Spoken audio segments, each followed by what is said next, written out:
Seigneur, que ta grâce, seule ta grâce. Nous voulons instaurer un état de droit. Et dans un état de droit, il y a une justice indépendante. Ce n'est pas à l'individu Félix Tshisekedi de commencer à faire justice.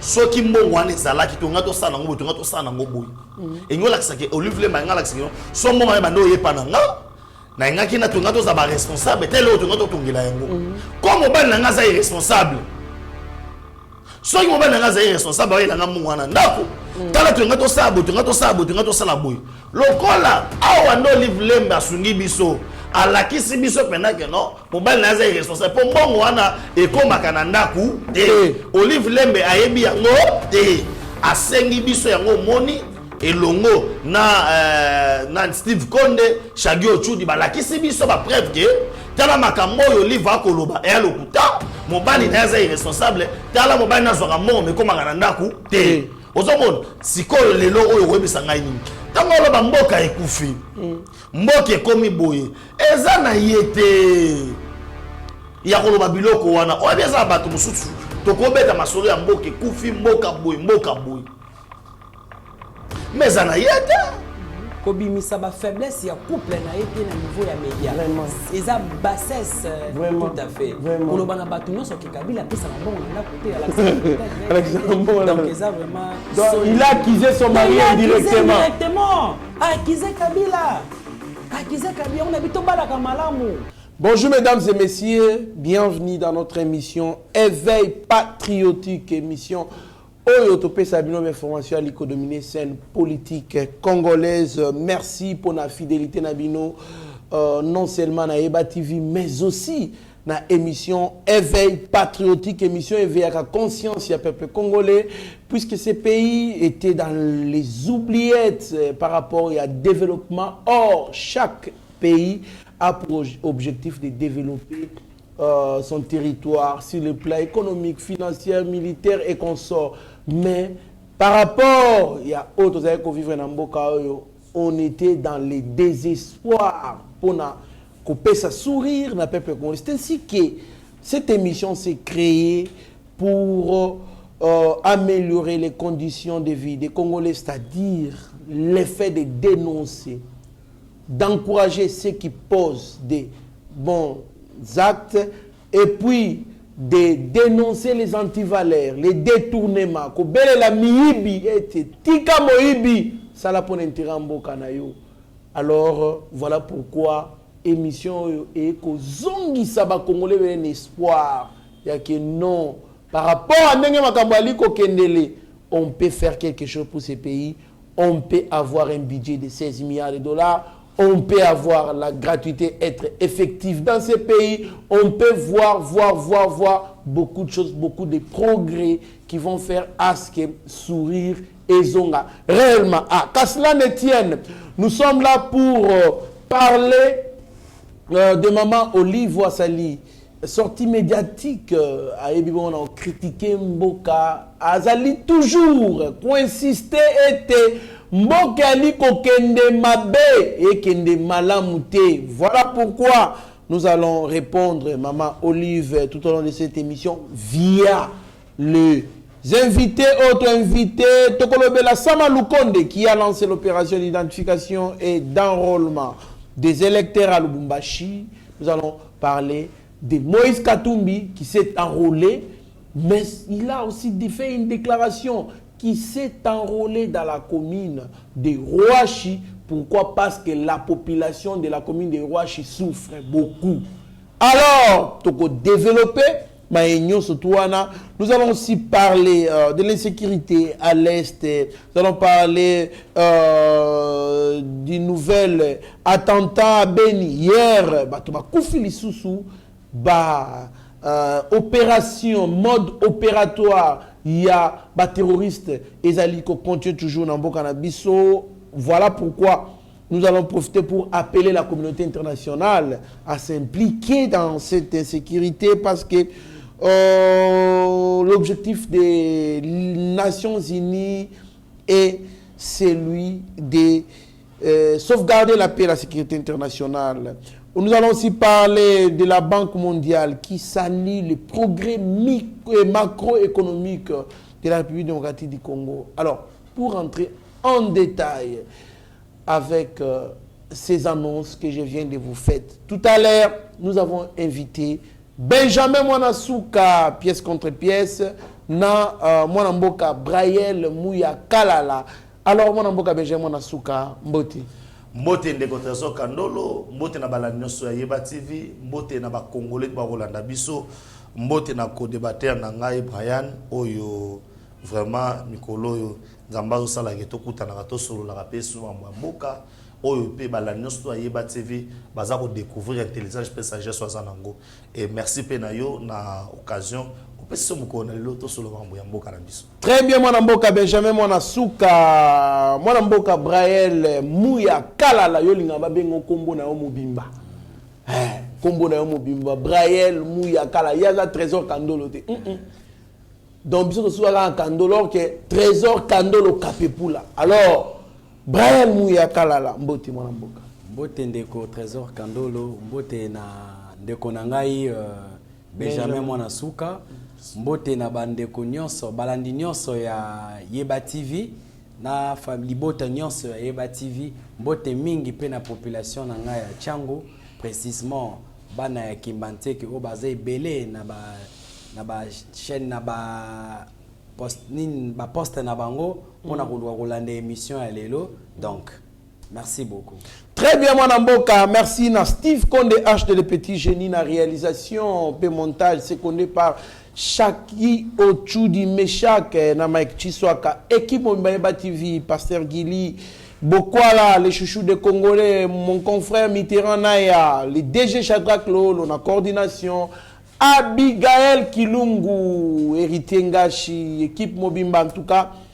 Topesi Longonya na Musala, ya Titan, ndenge balbina lopoto boali ko réaliser. Alors, sans plus tarder, moi Mboka Benjamin Mwanasuka, lobby vidéo na etamboli bisika nyonso au côté les mena, ba lobby ozala in. Voilà pourquoi on a préféré na banana yo osali vidéo côté les mena bongo décision ministre ya jeunesse Yves Bokulu Azwaki ya ko suspendre bongo président, il y a jeunesse.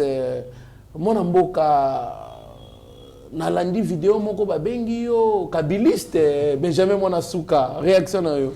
Bon, réaction na ngai et pas ya moto abenga kabiliste na webisa d'abord na ndeko wana ameke mpe ko vérifier ba archive parce que soki nazalaka kabiliste ya parti nini il y a regroupement ni na batu ya Kabila il y a quand le rôle attendaka batu mulongo ba yende kozwa saki ya loso na carton na soso moko na fin de l'année ngai pe naza parmi ba communicateur wana o bakenda kozwa ba biloko wana cela veut dire ndenge ya yebi ngai te ndenge pe na yebi ete na kwa na émission te na fula soki certain soki mutango soki arobase la royauté pour na fula une émission na ko vendre la teke na vandeli à base na fula yi na temps wana te ce que je dis je parlais tant que jeune et na okinde wana ko lobala te la chef de l'état a ko sa ba déclaration oui le chef de l'état est le garant de l'unité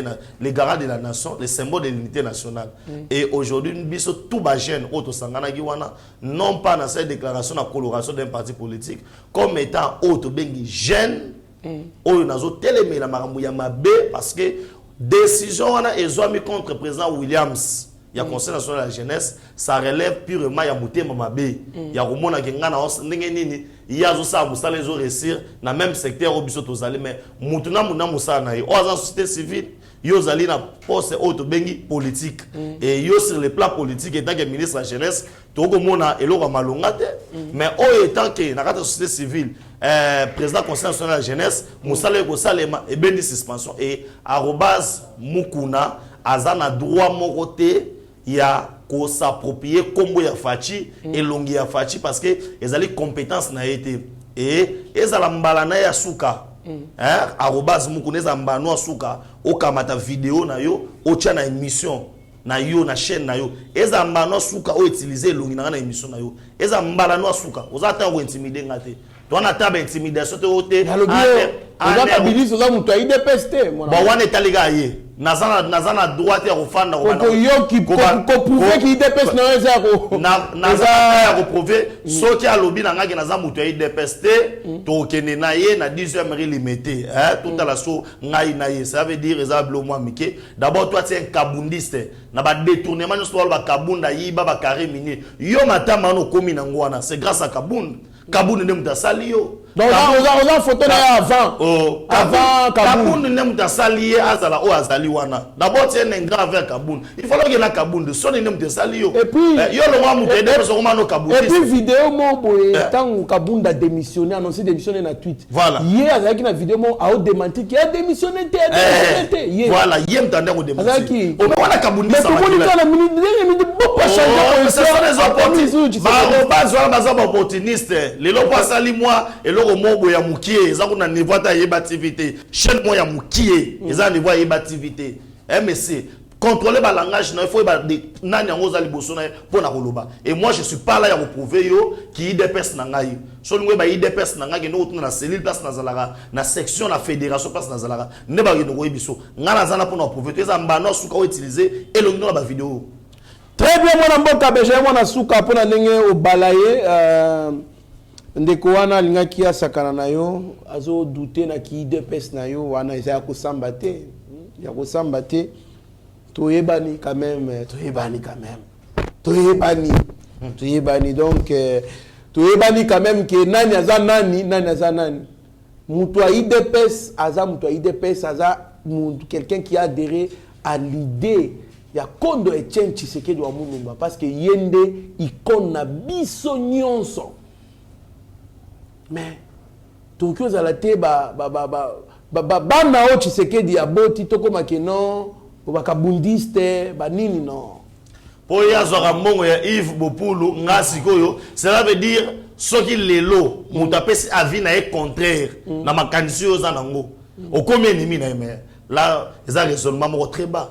Vraiment mon frère tu as raisonné très bas na niveau non na mettre que au ça bloko bongo wana peno kiti na se makasi et sopio makasi arobase bon pour yeba ki akiti trop bato akiti trop bato faut ta rappeler ba publication na ye utala ndenga komaka est-ce qu'il y a komaka bien to komaka mabe tala makam voilà donc je pense que côté kuna ndoko yeba soki niveau na akiti trop bato azalaka déjà niveau trop bas on comprend voilà. Bon, Gabriel Mouyakala la toba actualité na lelo il fallait quand même rebondir na image tambola kilobi parce que tout le monde a batinde cette image on attanga ina bi boyenini bazo attaquer moi na mboka Benjamin moi na suka muta obunda zaka na front abunda pona chef de l'état donc quand même je ne pouvais pas tolérer ça voilà pourquoi on a pessier maloba ngam na bandi sujet et pour taboya habité na répondre ngam na bandi ngopo à s'exprimer moi na mboka maman Olive a sali sortie médiatique. Le pays va trop mal. À l'obinenge, mobile nae, à très là aussi ma $680,000. Azo mukaku tubala qui s'est là où qui ne poise à $680,000. Soit qui a ngombele à Tony Bopito partout, bisika surtout. Mais à mon akayamoti. Voilà pourquoi. Ceux qui t'ont lu le même langage, na chaque autre du méchak, na Mike Chiswaka, battre la vidéo ne bon tokutanasi. Ça ne sert à rien d'exposer et d'étaler devant la face du monde tout le temps nos divisions qui nous affaiblissent. Et d'ailleurs, je vais même oser et dire ceux qui ont travaillé dans l'ombre, dans l'obscurité, pour séparer Joseph Kabila Kabange et le président Félix, il a mordu à l'hameçon malheureusement, avait commencé à préparer un agenda sombre pour ainsi nous affaiblir, et nous vivons la preuve sur terrain aujourd'hui, malgré que nous souhaitons et nous croisons les doigts en priant Dieu tous les jours que les choses puissent changer en notre faveur. Au moment où nous sommes réunis ici, il y a de ces vieux qui meurent parce qu'ils n'ont pas mangé depuis 3-4 jours, qui meurent parce que à cause de l'hypoglycémie. Tout ça pourquoi? Parce qu'ils sont dérangés, ils sont chassés de chez eux, ils fuient la guerre, des enfants qui se perdent, qui deviennent orphelins. Je ne vous dis pas comment le nombre augmente aux orphelinats que nous gérons là-bas. Parfois, nous nous tenons la tête, nous nous demandons à quel sein nous vouer, puisque ce sont des charges. Des charges que je pouvais bien prendre si seulement je savais où se trouvaient les 680 000 de Joseph Kabila Kabange.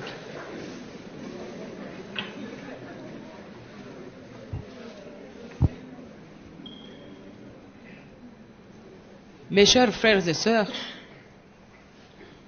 aimons-nous vivants comme disent les artistes. Et il vaut mieux produire des preuves d'amour comme ce que Chip produit comme preuve d'amour en recevant tous les malades, les traiter, les soigner d'abord avant de leur demander l'état de leur poche. Aimons-nous les uns les autres, puisque c'est seulement dans la cohésion que nous saurons vaincre tous les ennemis qui nous envient.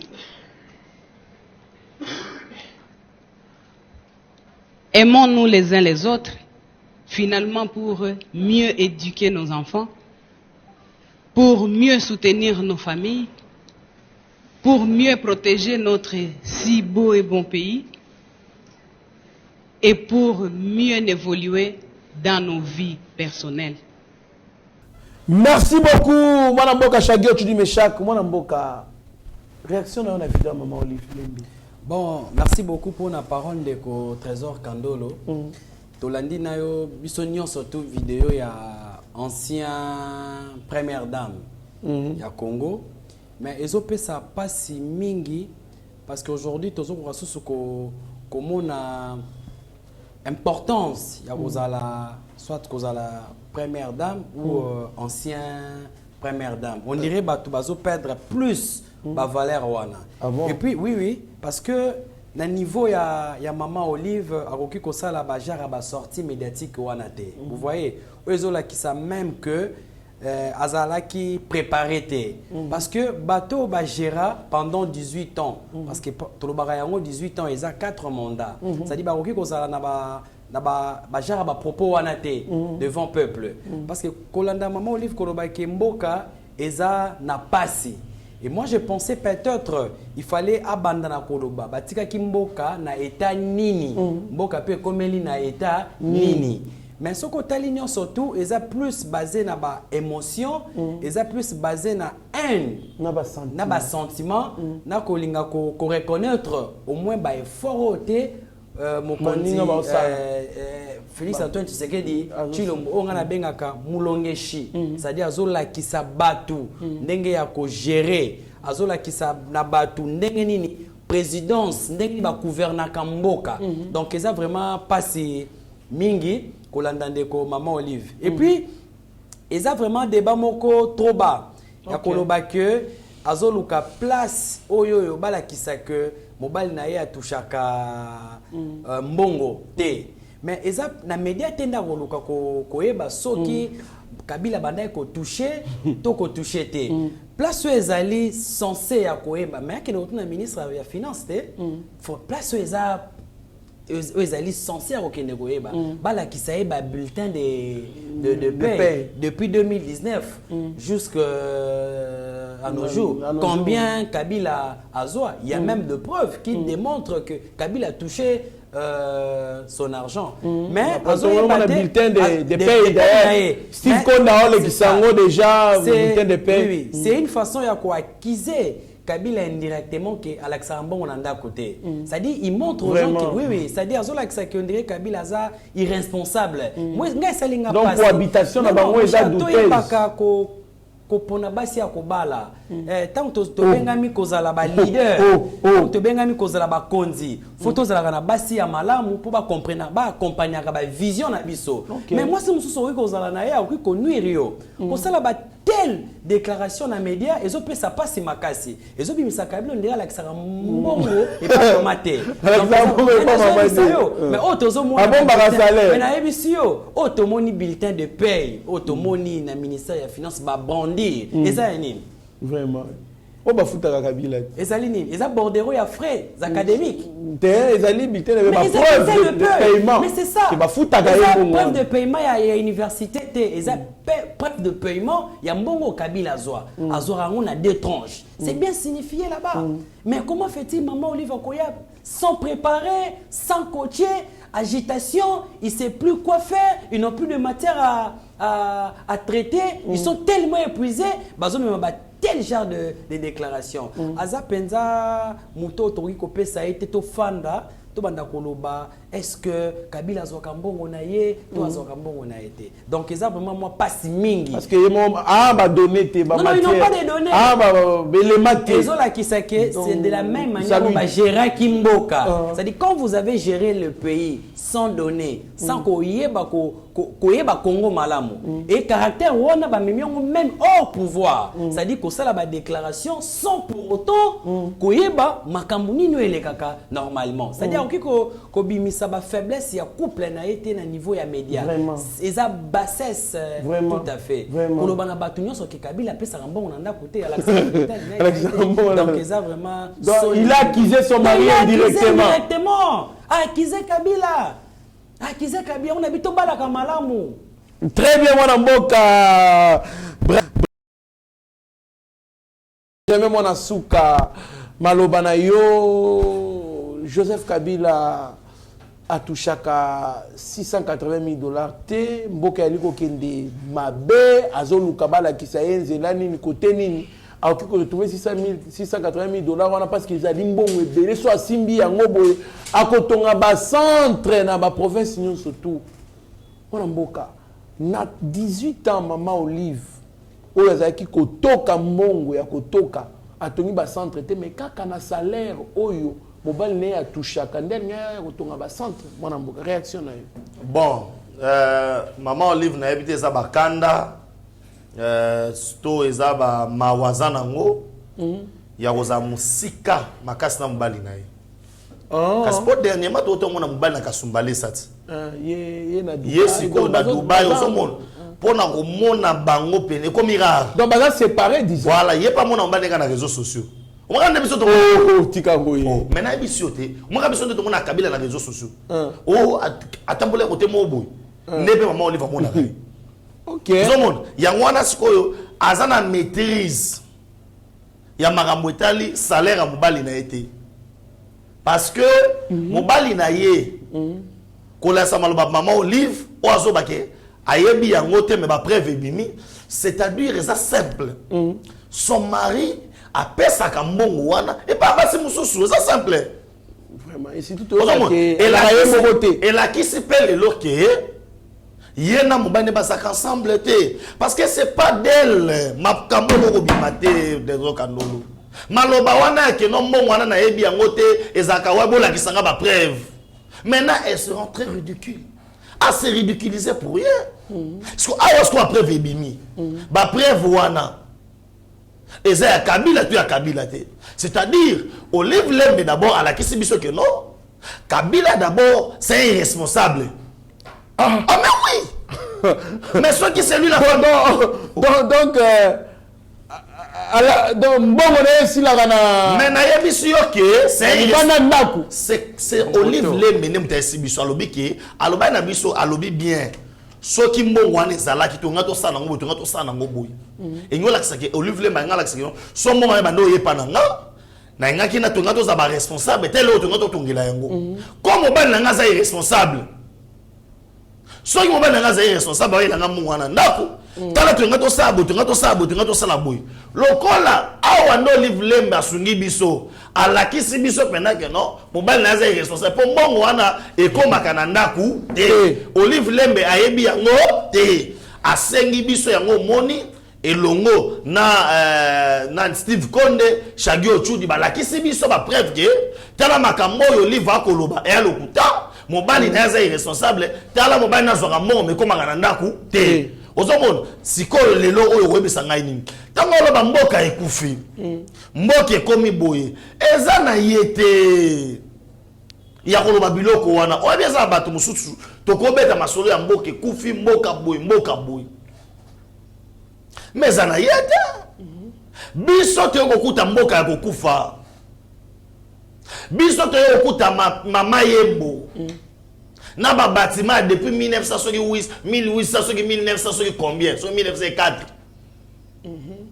lelo oyo toza kotonga mama yembo biso toyokokuta banzele zate na mboko oyo biso toyokokuta slogan au moins quartier de l'enseignement ezaki slogan mais ça la mati to bandi makambo gratuité awa nazo problème na mumpe mama Olive Lembe problème na biso na ba catholique bandi wapi tant on a bandi ko lobake non esengeli ba appliquer makambo ekomama na constitution to ko boma nini oyo Olive na mobali ne batikaki mobali na ye irresponsabilité mobali na ye et monani déjà na makambo ya salaire mobali yo bombela ka mwasi na ebité de pays donc oyebisa yo bazwi mbongo ya mboka oyo bazwi mbongo ya mboka mobali na ye mama Olive ils ont détruit ce pays koyebisa ngai lelo ke mboke kufi parce que pendant ça là que mboke kufi boye na boye il faut toyeba botika ki nini oyo biso to détruire par rapport ya oyo biso to zoela ki peut-être batika 80 milliards de dollars facha qui on a 16 milliards non de trésor kandolo eza soni pe mawa pour na maman Olive Lembe aloba mais je comprends pourquoi maman Olive Lembe aloba parce que à comprendre que non tous les joueurs à tirer la terre bakoki biso te bakuti biso mbanga kosakana de quoi là mbanga kosakana te ba président so banani ba bité tikaka entraîner yemo akos na terrain mais entraîner yemo akos na terrain il faut aider liboso ye wana zu chevi mais azu chevit aloba soutien po biloko alobi oyo kozala dernière déclaration maman aloba so alobi sous vient obetaye aye ba koloba te doit yebi lingala te to pa yebi non même ata na français yango même ata na anglais on ba loba yebi anglais aye ba pena koloba te ça veut dire que to saboy nzamba pe sa ba don sozui mutulokola le chef de l'état Félix Antoine Tshisekedi c'est un bon parleur c'est quelqu'un qui sait convaincre ba qualité na Kabila na ngote zomon ba qualité Kabila za na ngoya tamsomo na bu atiki mandefu zomon azaki président mona bu alimwe 6 mois mona na raté boya mona bakati kovo eza biloko na ye baluko mata su geno Kabila za ba capacité tala ba buta minene na makolo ozomon au moins dans la jaquette moko boy na chemise ozomon parce que ba qualité là c'est pas un bon parler ça veut dire Kabila ne peut pas koya lelo ko réfléchir sur un dossier ko peut sa vie na ye yango na ba payer ba conférence na ba université du aux jeunes oyo na ba komba présenter ta ba défiter na kutana ki na ngota bilo ba travail scientifique Kabila ko sala ngote tout le monde a quand même vérité ozomona Kabila ko sala ba biloko wana te Kabila a eu même les problèmes lors il y a prononciation il y a premier discours na ye comme état chef de l'état là le problème il y a langage il fallait aloba yango le 23 janvier 2001 il a eu des problèmes makambo na loba oyo soka zali censé le professeur Ndaiwel na na profiter ayebi ki bazwa Kabila kanga ba professeur ya Inikin à l'époque ndaka ba professeur Inikin yo mo ba professeur de totanga yo mo yebit to totanga bana mso za ka non François Kandolo est-ce que je peux photocopier tes notes oui ba petit bazarat o bazara chaque jour Il y a photocopie à 4. Il y a pas d'autre bandinga po na likambo tali dicté moi vitesse wana azana moté. Voyez maintenant les professeurs de l'université parce que au contrôle orthographe non ba bilo wana té. Ba bi ga bilo wana beza bilo mo élémentaire. Parce que on so bato bongo on memela bango moto yo azaki na niveau té. Les professeurs ba sala boui. Ah bon? Professeur ba sala ba sala 11 heures du temps pour préparer les discours. Tellement non place à l'azo baga aller. Parce que le professeur autant que moi na beta ta ko yo ka tempo na nini. Ozo mona biloko ba professeur maternelle tu as pris. Voilà, siko yeba siko ke ba sa ba biloko na mindu ke za pembeni. O wana robi senengeni. C'est pourquoi ministre intérieur Nemutu a prononcé un discours wana parce que Kabila Kougate à l'époque Gaïta Kakouchi.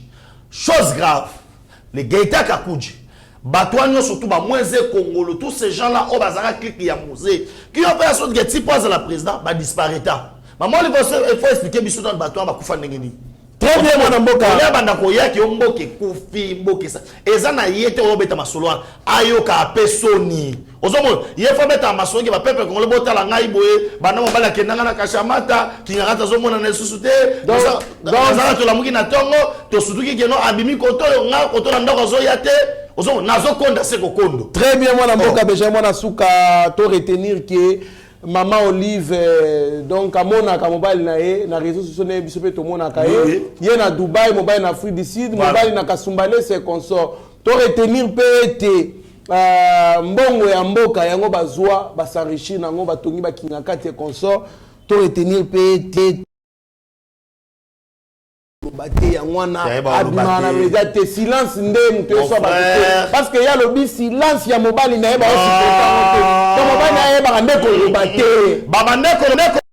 pourquoi Kabila ne peut pas aujourd'hui nous répondre à la question de son nombre? Tout collaborateur proche à Kabila, Jean-Marie Kassamba, il a eu des problèmes à répondre sur la vie de Kabila.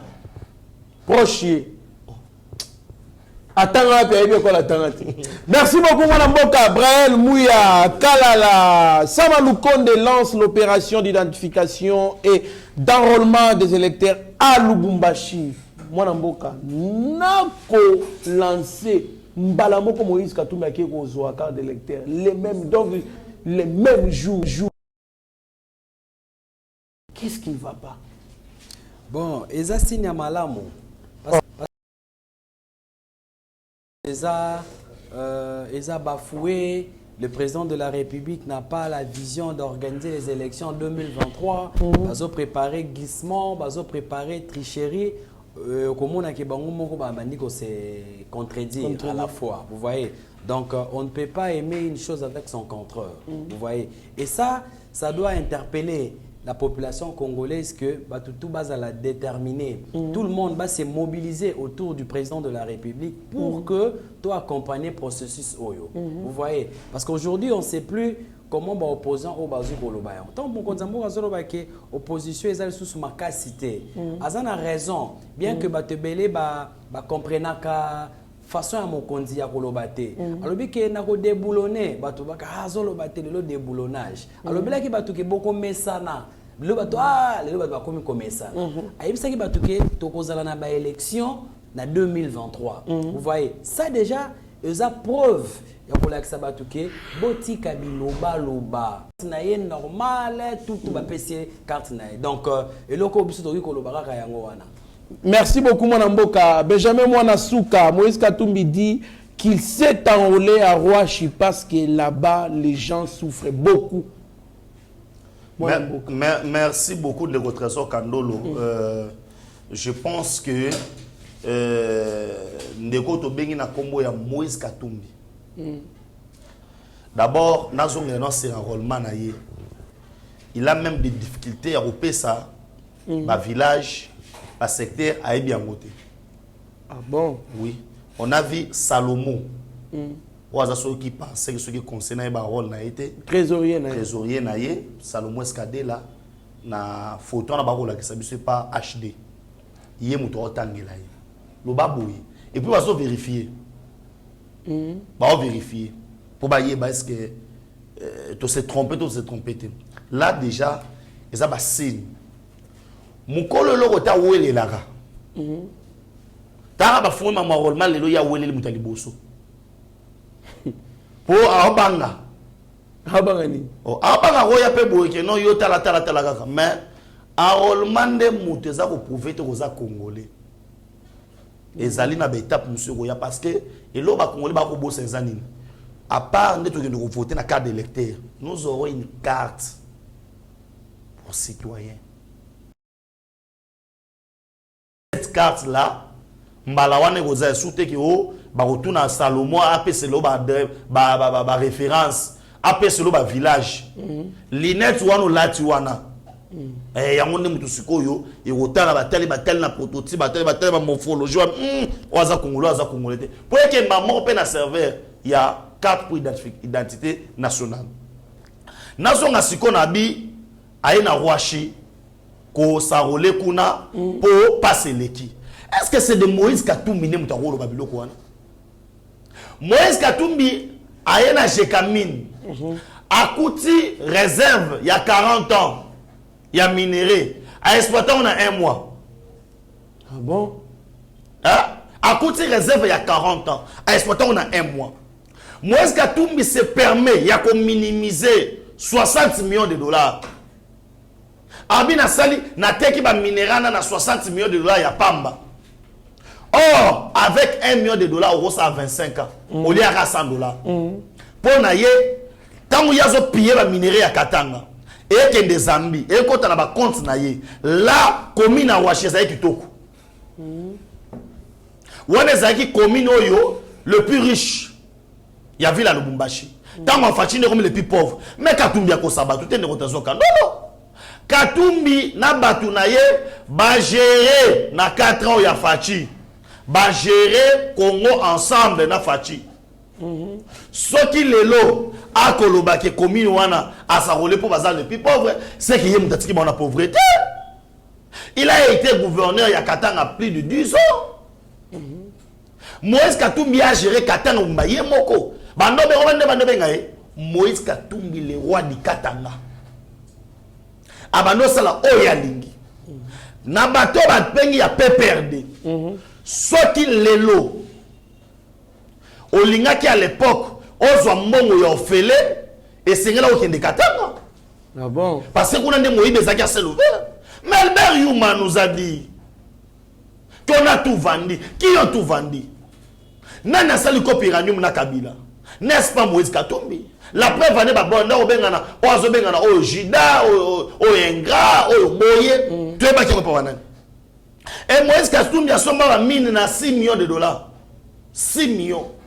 Ateki yango 2 jours après na 90 millions. Ata commerce en ndenge nini yo kozwa plus de 1000% ya mbongo investi. Vraiment. Et ce n'est pas de Moïse Katumbi. Et puis ba Congolais boko la nangai.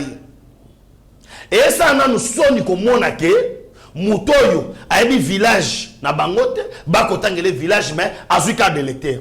Si on l'a fait, c'est pour prouver na famille communauté internationale que Fachi n'a rien à écarter. Mais na babiloko ko senga pour ba retenir candidature na ona seni tangu Moïse Katumbi a postulé. Et non a ko so carte de lecteur. Ou on a problème exact. Bati qui a besoin. Ce qui est comme ici na ba critères aux autres pour mouton au chef de l'État. A kokisi yangote que les gens ne crient pas au scandale parce que yewana a kemuta liboso c'est pour montrer aux gens que processus électoral au babando le bakeno eza manœuvre eza tricherie. Ce qui peut l'élo a rempli ba critères te. Par exemple na difficulté orthographe. Ah bon? Il y a arrobas ndenge mokoti na place ya là ba wale Ah trop. oh asa na difficulté makasi ya okoma pe koloba ba komela kaiti ozomo yenza mbasa ka ke non il est riche il a beaucoup d'argent au azui na moyibi c'est pas quelqu'un oyo to loba lelo qui a dirigé mboka oyo et je dis bien kokende kozwa carte d'électeur et signifier automatiquement que bandimi candidature na yo comme état chef de l'État. Très bien, mon amboka. Braël Mouyakalala, un mot sur Moïse. Avec quel objectif a tout le Bakiaki pour s'enrôler na commune à Rwashi parce que na commune à Rwashi Batubazo souffrir mingi. Ça quel rapport avec la prise de la carte, le fait d'avoir, d'obtenir la carte na Rwashi, des souffrances ici, na commune na Rwashi ou quoi? C'est la diabolisation de Kokandolo, tout court. Bien, c'est-à-dire démagogie. Démagogie, bateau bazan a carnet d'adresse politique. Vous comprenez? Parce que Moïse Katumbi, parcours naé à confondre avec Mingi. Ceux qui veulent m'allier à confondre avec Makambo Mingi. Lui, azo confondre qu'on s'enrôler na dépôt il y a candidature. C'est ça. Et tant qu'il alors non, il faut que la pauvreté. Dans son esprit, à soulever la population, n'a pas si on dirait que la population qui est là, mais bisolite na biso est très clair. Au même tozo bundana yango, dolingi brassage té mixage na niveau politique parce que Congo est kendaki musika na ndenge Congo ekomi ko kende il faut to boya yango to boyi mixage brassage na niveau plage na sur l'aspect politique et nous sommes ndenge to boya yango na armée peu importe tout ce que bazoloba trobi que Congo oyoyo bato ba kobundela Congo il faut que ba pesa ngo na ba congolais et ça discrimination té et ça juste mode d'opération pour na ko accéder na pouvoir pour na ko répondre na ba problème ya peuple yango lit na biso eza yango wana vous voyez wana tout ça ba distraction vous voyez ça dit Katumbi azoye ba susute loko nini ya ko ba tout mon notion politique de la gestion bazana moté ba courager ce sont des courageux bato azimbongo mo des araki ah vio zana mbongo bani ba petit bazaki be politique na batambongo esimba nani oh ya solo soto osande ote kangisa bato sala sélection comme ça un parti politique les arabes vite imanate ou sangi suzuba tout au côté bango et à la parti politique objectif est que à ça la politique na poche oh politique et ça la mangana poche politique et ça la mangana na mutu poche so que toboki au côté mo quand c'est que dollar ezana au côté ah petit to kanga malobi oh bazana pour ça bazala rassurer tozana ba idée ya sika ba idée otozo mona lelo tozaki na 4 milliards toké 16 milliards ya budget c'est ça ce que la population bazana ngo pour ça tozaki na pour ça armée zaki na loi ya programmation militaire té lelo tozana loi ya programmation militaire ça dit que armée na biso tokozala na budget il y a 1 milliard de dollars c'est ça ce que le Congo baltolingi ba biloko wana ne tozana yango tozana biloko moko te biloko ya C oh non na kozwa carte d'électeur nanga poto c'est ça pauvreté ba bengaka yango na politique ba discours moko smart ça dit ba discours moko ezali politique mais peuple déjà comprendre que ba biloko wana e ko marcher lisusu te donc et ça bon. Merci beaucoup Madame Boka Brael Mouya Kalala. Ezali pasi mingi peuple congolais kosami mingi a kosami trop. Pourquoi? Parce qu'il y a des gens qui font voir comme si bangon des solutions ya mbokao. Or ces gens ont participé au malheur du peuple congolais. Ce qui est plus grave, ce qui est extrêmement grave. Les mêmes personnes qui se publicitent aujourd'hui comme des gens qui peuvent apporter la solution à la souffrance du peuple congolais, c'est les mêmes personnes qui ont travaillé durement pour faire souffrir le peuple congolais. C'est quoi au juste? Et ça n'est vraiment dans Mboka Oyo. Moïse Katumbi solution à Mboka Oyo. Moïse Katumbi qui fait le commerce pour lui d'abord. Aucun quitté vraiment. Toboyi brassage, mixage, couplage, ensemblage, la politique, n'engé toboyi en armée. Takagame n'engé misise bimiye. Comme motema molikundu motema ay bon mataka bato tina ko viser ba avion parce que toboyi bango bakota na armée ba Rwanda wana. Alors ne toboyi bakota na armée ndenge pe to ali ko boya bakota pe na politique. Parce que les mêmes conséquences au bassin de l'armée, des mêmes conséquences peuvent bassin de la politique. Wapi problème? Yo solution au Congo, yo Moïse Katumbi solution au Congo, yo moutoza empoché 60, yo oza commerçant. Mais on peut la commerce à la tête de ces pays. On va considérer Kabila le bomi bazo, abomi on a créé biloko yaye moko privé. ndenge yo poko sala te papa bolingi bosima bo mamboko botika on niveau nini qu'est-ce qui ne va pas avec vous bonne comme si on s'attend pas politique na mboko kaka isa pasi mingi moi mboka Benjamin na suka insécurité à l'est de la République on me signale déjà que ils en a il moko il idui wana idu du nord Kabila pesa ngo déjà ba Rwandais force navale ya ba Rwandais za kawana ba wa mutu ba contrôlaka donc ba contrôler ba avion tout ekitaka o mataka na aéroport ya Goma donc s'ils se mettent à saboter nos avions ils les feront sans opposition mwana mboka solution pour na ezali réaction bon na profiter pe na même temps na eloko mo elinga etant maman livre lemba lobiki ba orphelinat kuna na est na ba orphelinat na etondi na batu bana bakomi plein boye na boye ba hôpital na ye place au chesu ba chesu ouvrir le loke il juana mutape son ba Rwandais c'est Kabila mais on ba le na maman Olive on ba le maman Olive. Aujourd'hui les gens doivent savoir quelque chose que cette guerre qui est entretenue par la communauté internationale Fatia Kobimisa Batouana tout bien pour ça. Fatia au Dakar, alors on parle trop de l'agression. Il y a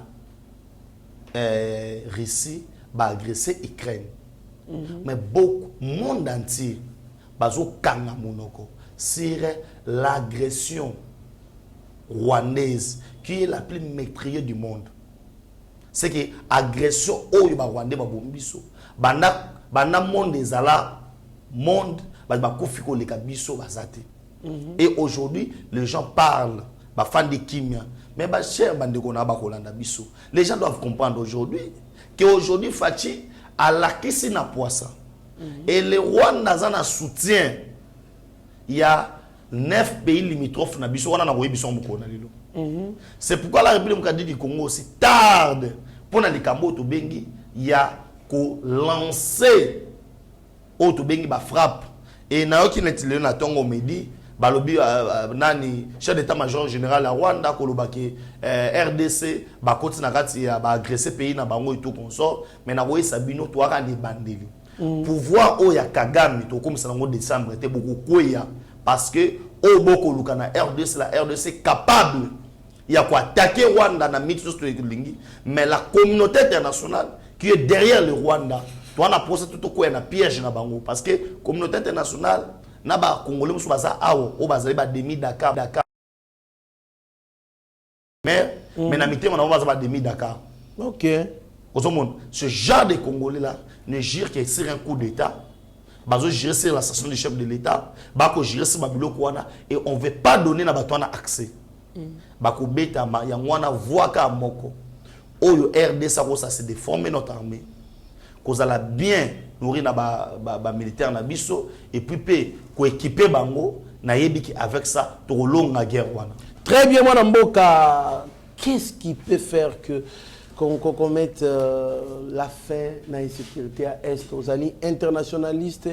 Est-ce que c'est la politique étrangère de la République du Congo qui ne tient pas debout ou c'est quoi, mon amboka? Bon, Ndeko Trésor, il faut comprendre, merci beaucoup, la question Oyo. Ezali question moko très sensible.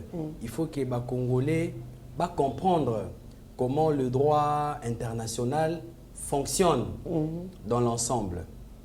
Et vous voyez aujourd'hui, ça fait très mal, hein? Ça fait très mal.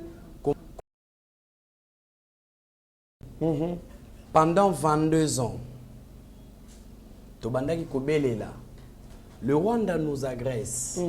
Le Rwanda nous agresse. Le Rwanda nous agresse.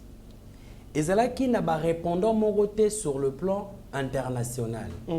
Pour que bah reconnaître que l'agression elle est authentique parce que bateau va reconnaître l'agression et la communauté internationale via ya ONI.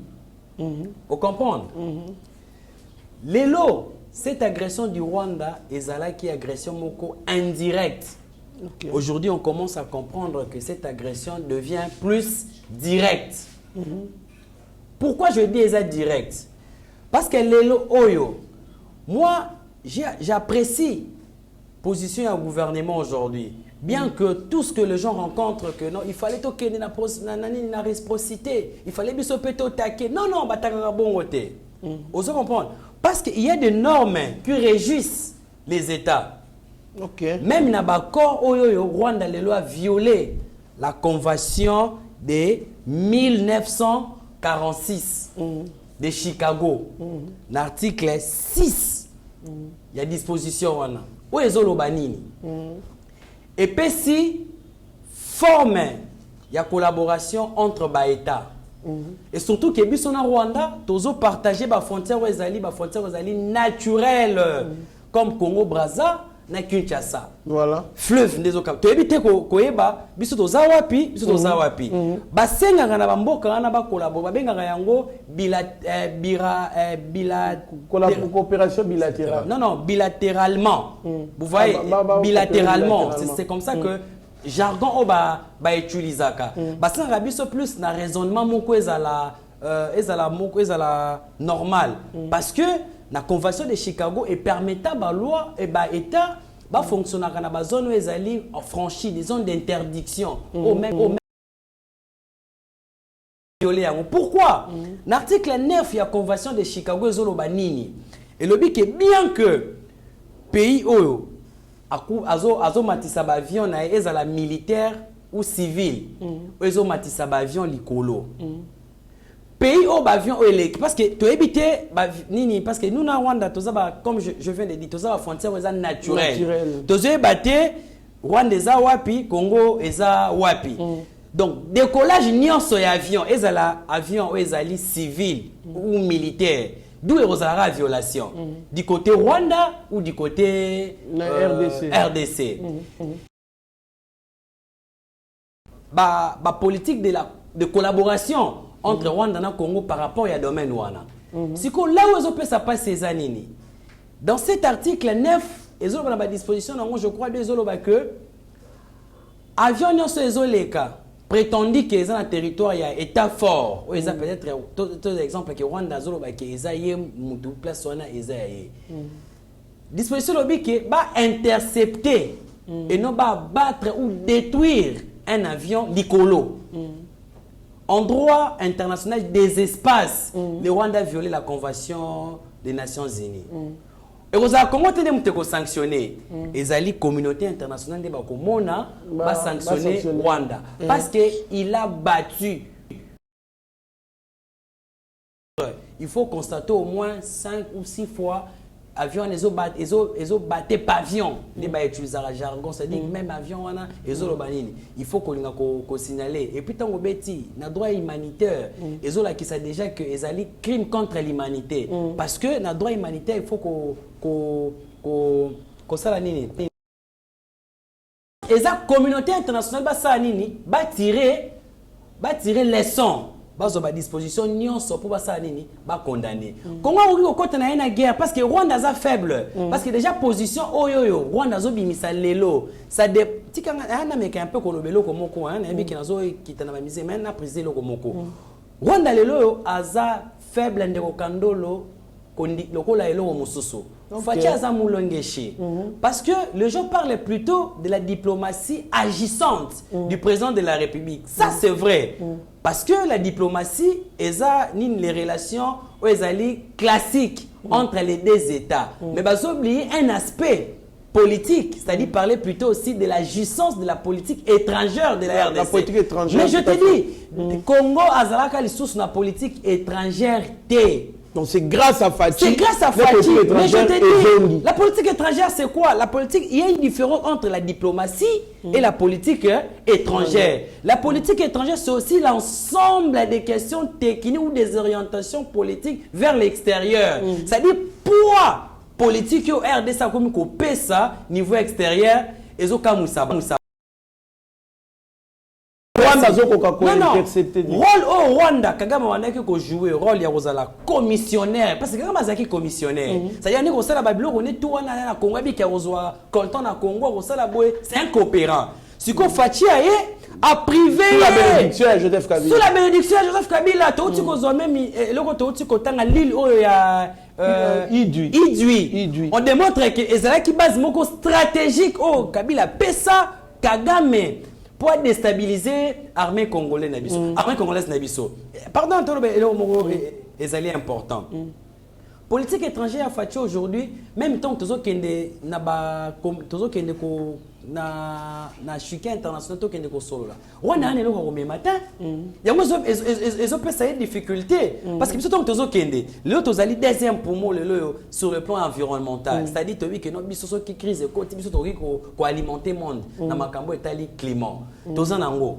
C'est-à-dire Rwanda ne lo ko loba te tant ba kangile porte ko kota te. Et c'est ça qui fait aussi que ma voix à Congo est à la communauté internationale dans l'ensemble. Oh bah on se couper c'est raison. Est-ce que mon tour comme le roi zombie il cherche maintenant personne à retoucher et tout. Et Kabila tu sais que la guerre na Rwanda boité ça dit ça bloc comment il faut tout étudier à Roma kasi pour to kena de peur que combat OSA nini et pas que la biso que non ils appellent c'est un petit position ya force Fatia na position ya force.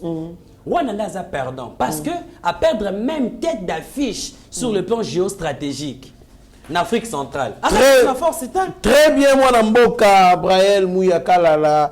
Merci beaucoup pour l'intervention nayo moi Mboka Benjamin moi Nasuka attentat et c'est ma qui sous mon koloma lobi na beni bato bakufi.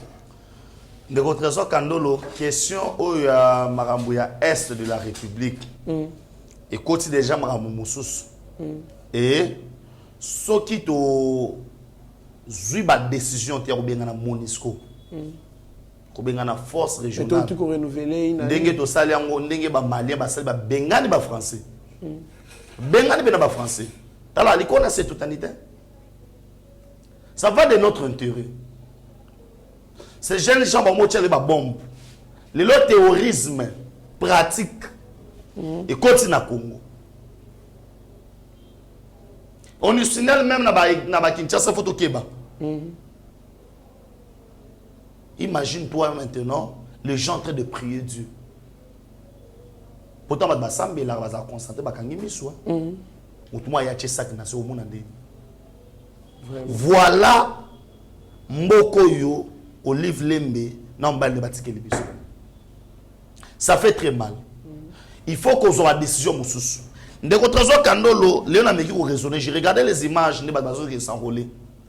Nabi les Congolais, nous sommes des égoïstes.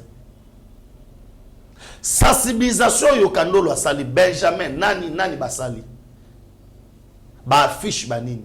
Soto sala ki yango. Pour nous ben ça ba jeune ba na carton so ba kinde armée. Donc on a 1 million de jeunes armés. Hein? Au moins que pour auto bengi ko postuler, tous ont espéré, tous ont poste moroboui. Tout le monde a déterminé. Parce qu'on a l'intérêt naïe. Quelque part nous sommes des égoïstes. Est-ce que en moment oyo Moïse Katumbi batuna so ka postuler te ko kufa. Est-ce que mon a qui na ba réseaux sociaux batuna ba lobi ke to bimisa ba jeune et belé ba ki armée. Mais bande on a so kufa. Nous sommes maintenant face. Il y a menace terroriste. Il y a mot cannabiso. Quels sont les gens qui en parlent? Hein? Les gens sont dans des futilités.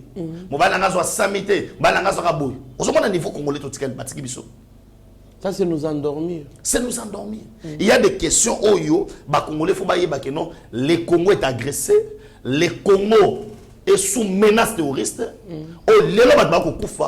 Et c'est tout tel la biloko wana. Et mobilisons les gens, mobilisons les jeunes. Na moment oyo, il y a un jeune à Télémi William Mukambila.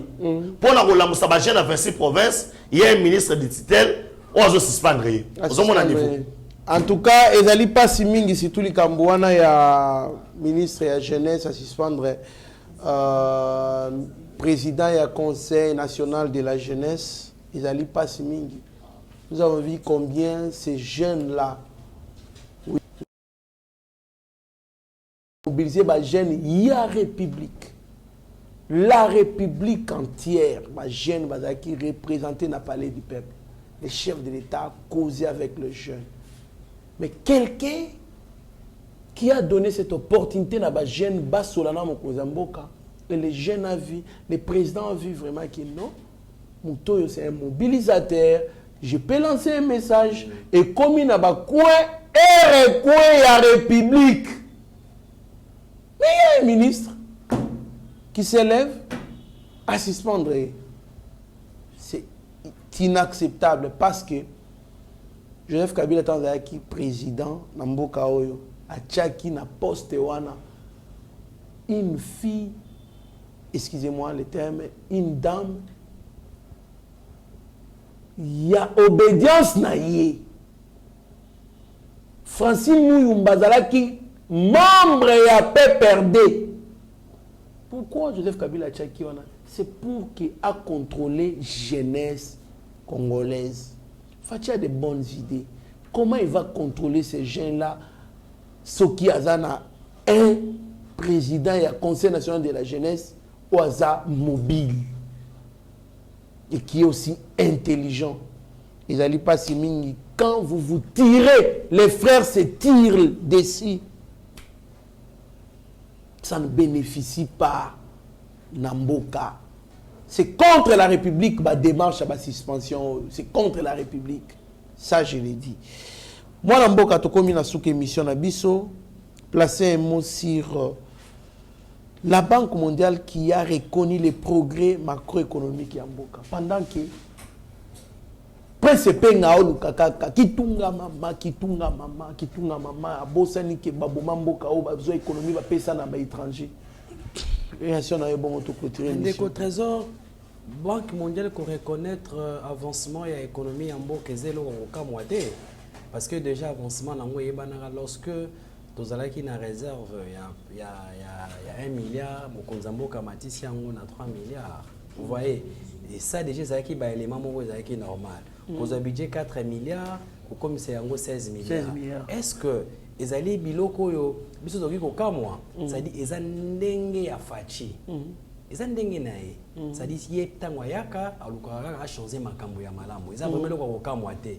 Donc ngai na kozala surprise pour na yebaki que Fachi c'est un bosseur, quelqu'un qui veut le changement, ou aligner qui m'a envoyé ça échanger. En fait, tout ce qu'il a étendu au trésor. Mais l'air est grave. Et une fois que sa population congolaise que batika makambo bikoma koma. Biso tout en asima ya Congo, asima ya mokonzi ya mboka, Congo est agressé. Le Rwanda nous a agressés. Tous en a un message où ils ont soutenu mokonzi ya mboka. Na monité tant Congo a frappé. Batu balobeli yango te batu bazuka parti tant obi ekei et beti ozomona ndenge ya diabolisation en fait on dirait toujours comprendre ce que tozo lukate et message on a relancé ça que ba jeune nyonso ya Congo otika kozala manipuler et pas ya ba politicien et pas ya bato balingi mboka te bato mingi soko landeli baza ba mixage ba brassage ba couplage bangonde bazotia ba message ya diabolisation contre mokonzi ya mboka biso tuto na sima ya mokonzi ya mboka to créer vision moko ezaya ko accompagner pour que to faire face na Rwanda. Déjà muto ala kisibiso ki azobimisa Congo na crise. Muto ala kisibiso ndenge ni azobeta Kagambe. Pourquoi pas totikae? Il faut to accompagner vision wana et que ne tina suka. Batu wana balingi Congo te. Vous êtes capable nous jeunes nazoloba, boza capable ya rozala ba ministre lobby, boza capable ya rozala ba député. Preuve ya komona mwana mboka William lelo ndenge organiser jeunesse ya Congo, ndenge organiser jeunesse ya Kinshasa. Eza preuve ya kolakisa que jeunesse ya Congo ba capable pe ya ko gérer. Botika diabolisation na bana mboko balingi musala ya malamu etambola, botika diabolisation na mokonzi ya mboka. Bato tu bazobundisa mokonzi ya mboka tozana sima ya Fachi Beton, tozana sima ya vision ya gouvernement na ye, tozana ya sima ya ba idée na ye. Soki bozo luka Fachi Beton, c'est que bon marché likolo na biso nyonso tu. O na ngai ya koloba yango wana.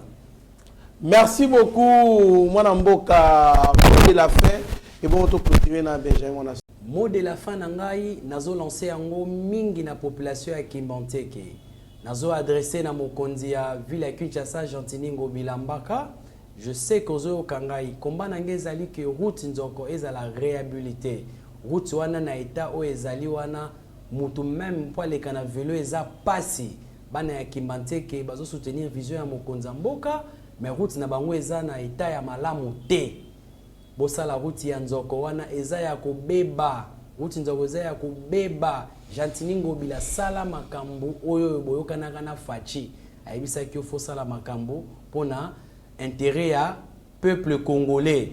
Intérêt pe ya bana Kimbanteke botala yango. Donc, message nanga ya soki ezali que tozo lancer kaka appel pona route ya nzoko.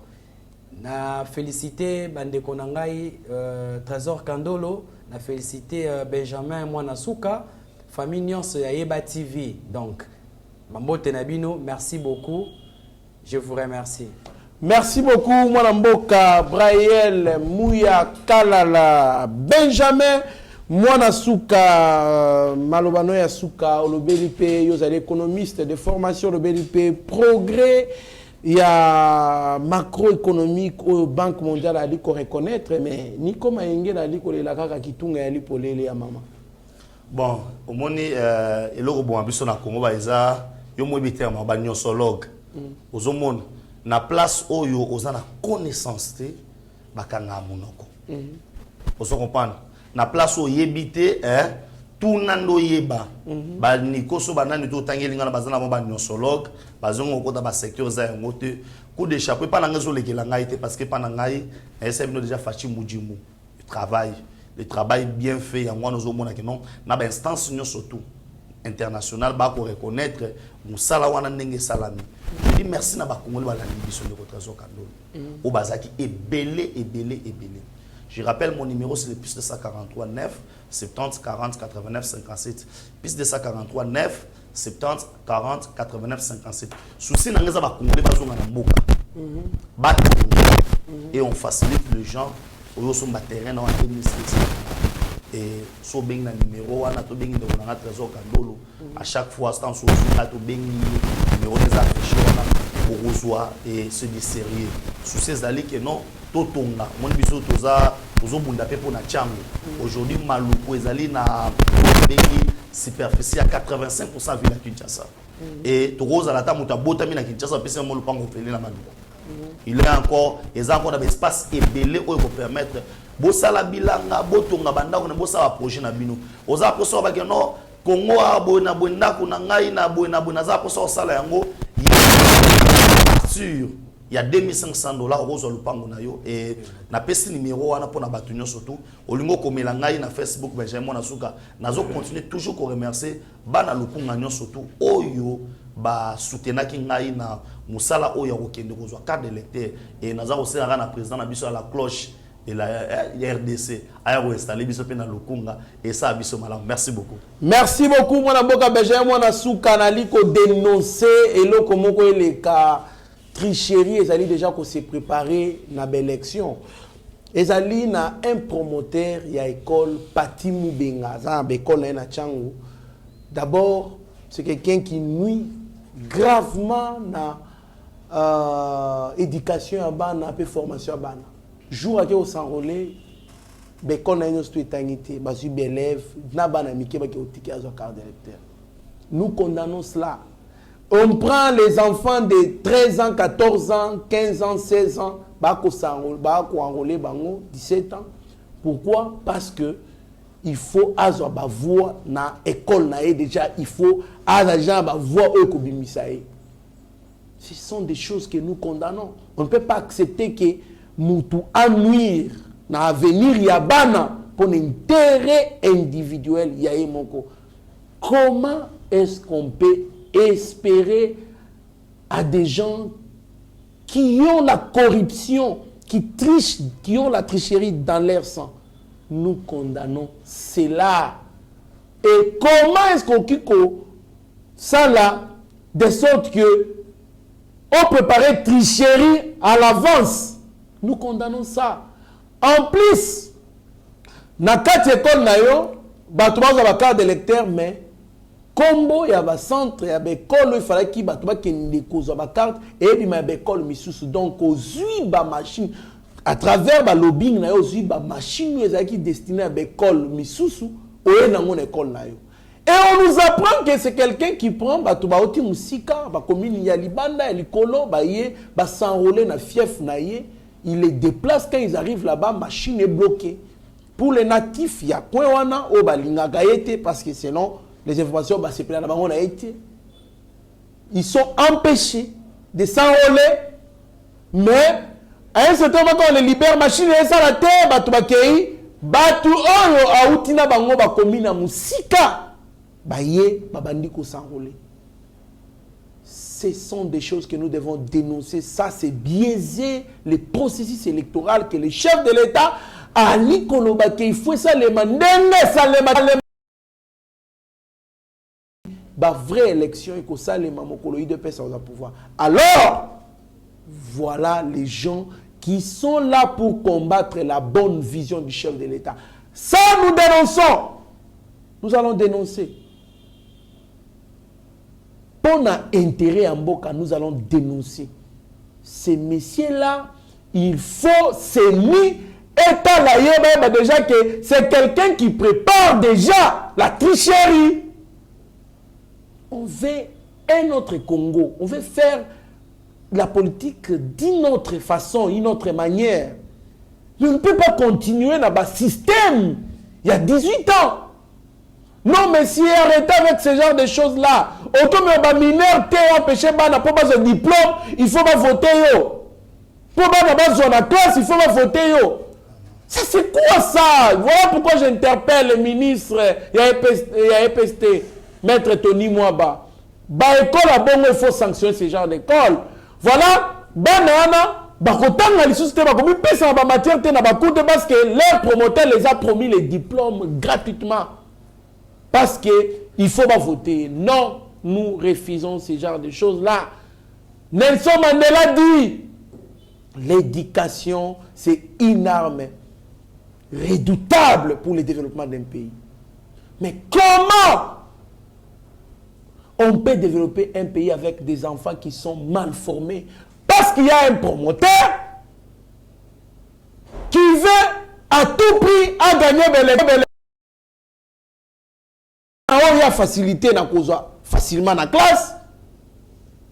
C'est inconcevable. Alors tellement l'éducation c'est l'arme qu'on ne peut pas combattre, qu'on ne peut pas donc étouffer pour le développement d'un pays. L'État doit veiller pour mettre hors d'état de nuire dans l'éducation yabana wana. Restez branchés sur notre de son silence qui est plutôt esclave de ses propres mots. Merci. Merci. Seigneur, que ta grâce, seule ta grâce. Nous voulons instaurer un état de droit. Et dans un état de droit, il y a une justice indépendante. Ce n'est pas à l'individu Félix Tshisekedi de commencer à faire justice.